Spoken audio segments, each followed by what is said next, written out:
Okay. Is player ghosting considered a bannable offense, such as when an out-of-group player covers up a team's objective? It's really, pardon my French, annoying, effing annoying. We're looking at ways to reduce that annoyance. Really, in reality, Turf Wars is going to change a lot of that, because when someone's ghosting you, you can just kill them. Fantastic. So one of the things we had talked about before is making it so if someone attacks you or hits your vehicle or traps you into a location, they'll become attackable or automatically prestige or notoriety level 5. Like things like that might help the system, but we're still talking through exactly the best way to move forward. But we know it's annoying. Okay. In my opinion, one of the main downfalls of the original version of APB was its lack of enforcement to combat the third-party applications. How crucial is this area to Gamers First? We have a whole team of GMs around the world in-game 24/7. It's absolutely critical. It's the number one thing I talk about every day when I get up and every night before I go to sleep. I'm glad to hear it, because those aimbotters absolutely frustrate me. It is very frustrating. Okay, and moving on, we have some general questions here. And I guess we went over the first one here about the Turf Wars and racing system. Are there any plans in development to raise the standard group size of 4? We talk about this a lot. Clan Warfare will actually be the first time that we'll encourage groups larger than 4. So with Clan Warfare, one of the things we're talking about is we want to do groups that are 8, 10, 12, 20. So you can always match with more than just 4 people. What about raising it to 5, for instance? We're talking about a lot of different things. So the one thing that's a concern in the current action districts is the way the system's set up in the current action districts. That might get a little clunky. But we also know some of the most fun that we have had in game are when it's 10 versus 10. Like that's a lot of fun. And so we definitely want to find a way where players can feel like they have control over to say, hey, you know what? I don't want to go out into the action district right now. I want to go play a 10 versus 10 game and get into a 10 versus 10 game. Is that the current maximum per faction? In the team side, like for team-based objective missions? There, to my knowledge, is just a limit of 10 right now on the mission end. But what we're talking about doing for Clan Warfare will allow larger sizes. Okay, our next question here. How was the leveling system changed with the new implementation of APB? Like the ranking system. I noticed it's taking me a little bit longer to rank up. I'm assuming you're talking about contacts? Yes, the contacts. Most of what we did, it really depends on where you are in the progression. The lower levels we made move much quicker. Before every rank was the same amount of time, we've kind of adjusted that. So lower levels move quicker, and once you get into the moderate and higher levels, it'll take longer to do. Is the max rank still 300, or has it been adjusted? To my knowledge, we haven't adjusted the max rank yet at all. I'm pretty sure we haven't. I don't remember reading anything about that happening. So, can you please describe the major changes between the new threat level system and the one designed by RTW? The current new threat level system uses a pretty powerful algorithm to determine your capability. Basically based on mission results. The old system pretty much only kept track of how many about your last 50 missions, which was highly exploitable, because then all you had to do was spend about 3 or 4 days and you can completely change your rating.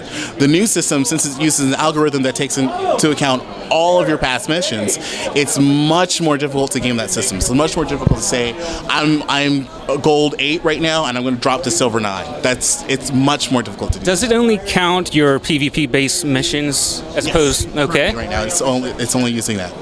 Are any measures being taken to address the AFK exploit leveling system, where players accept the missions and avoid all contact with the opposition? So we're talking about right now making it so that if you are not, engaged, you'll get removed from a mission. And possibly even kicked from the server if you... What exactly does engage mean? Does a player have to be close to the objectives, move with his teammates, or... That to be determined. I use engage specifically because we haven't really defined it. So it should be more than a player jumping up and down with a macro. Jumping up and down, like, you can't have the duck. The duck's not going to work. But we definitely want it to be like, if you're a bad player and you don't perform well, we still want to recognize that you're trying. But if you are just sitting around not doing anything, or just running around in a circle or something like that, it's more difficult to do, but it's something we have talked about a lot. Okay. Why were secondary weapons such as the Colby RSA pistol designed with such long-range accuracy? They appear to be commonly used as sniper-level weapons when encountered throughout the game. Well, while you can shoot someone pretty far with the Colby, comparing the Colby to like the NHVR or anything like that is laughable. Well, I've been hit. I'm not sure if... But the NHVR can kill you in one shot, so if it's modded right, the Colby will never be able to do that. But I do hear what you're saying. Like, there are some pistols that are... Well, the accuracy is simply amazing. However, I mean... I'm not sure if any aimbotters are being taken into account there, but I've encountered a lot of players. One of the other things, though, is, we kind of want the weapons to feel different. We want them to have different interesting things. But we are definitely always watching weapons. We've been much more focused on the primary weapons. I'll be completely honest. That's been our #1 concern. So I'll talk with Quintel about checking out the secondary weapons as well. Okay, using the current in-game physics engine, will it ever be feasible to jump over a speeding vehicle? I remember having a conversation with Quintel about this before. Like, we need to have like a $1 million man boost where you could, or we'll just call it the Kobe boost, and you can jump over. Right now, it's not something we're talking about doing. Maybe. Right now, it's not something we're talking about doing, but that's an interesting. So it's possibly. Well, technically, on a very technical level, yes, it is possible that a character. It's just not a priority for you right now. Okay, what is the reasoning behind the duration of the standard 10-day timer used for various weapons and vehicles? So one thing we found initially was, in the original game, there was 2 major issues, and this is where Leeson came from the beginning. One, a massive amount of APB cache. It was the reason why when we did the character restorations, we said APB cache can't come. There were people who were doing terrible things and had just...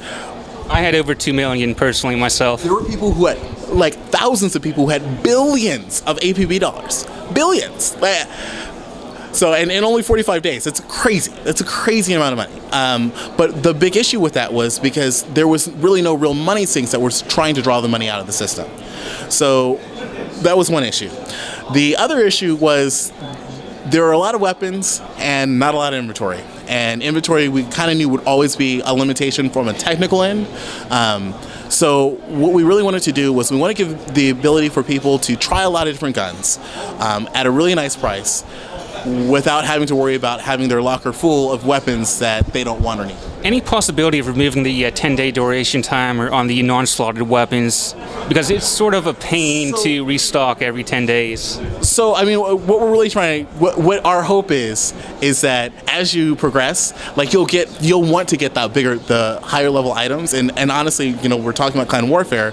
One of the things about Clan Warfare is you'll be able to start unlocking permanent weapons, and those are the things that you'll actually want to keep forever. Those are the ones that you'll be more concerned with. So while 10 days right now feels kind of once we start adding more features and more content, people start seeing the permanent weapons coming, it'll be a lot easier to deal with, because you'll see that, well, I don't have to pay 28 grand every 10 days for my Deva. I can freaking screw that and just get a full one for unlimited time period just by completing whatever missions. Any plans on lowering the current value on the permanent weapons from around 50 to maybe a little bit more reasonable value? We're talking a lot about that.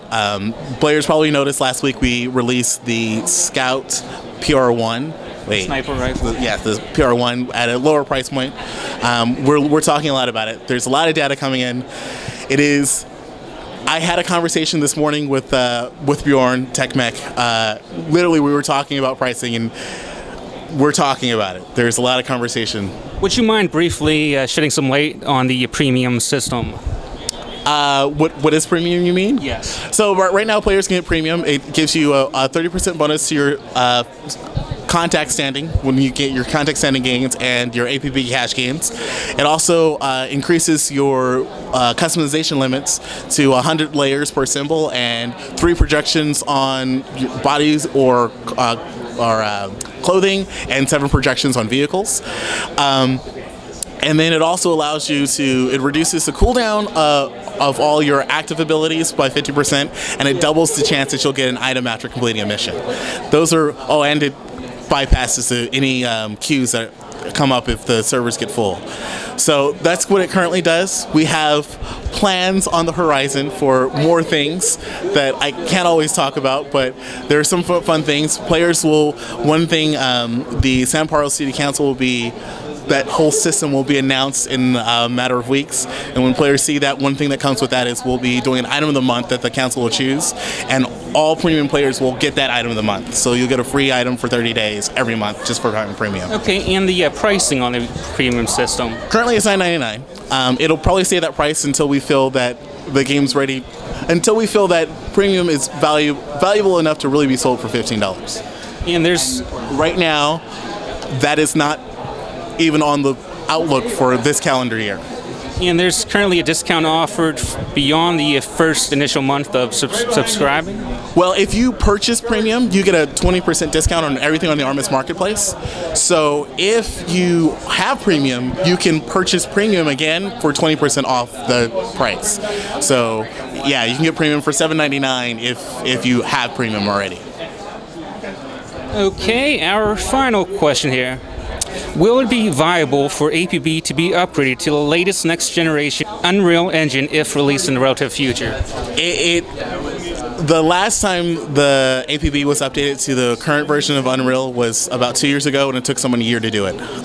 So it is something we're talking about, but probably not something we'll do in the... Most likely won't happen anytime soon. Probably not. I know the Unreal Engine 4 is still a ways away from being finalized. Yeah, we definitely probably won't upgrade to Unreal 4.